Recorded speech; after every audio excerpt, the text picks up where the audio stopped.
啊，你在干嘛？我在一边滑板一边找那个车前草啊。这边会有吗？应该会有吧。那我们去找看看吧。好，走。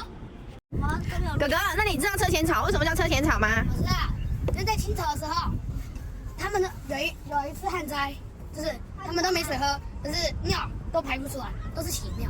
然后，你我找一下，就是马吃了这种椭圆形的草，然后上面有像这样的，然后呢马就吃了这个，然后刚好在大车的前面，然后这叫做车前草，然后它有化壳的作用，还有止咳便秘的作用。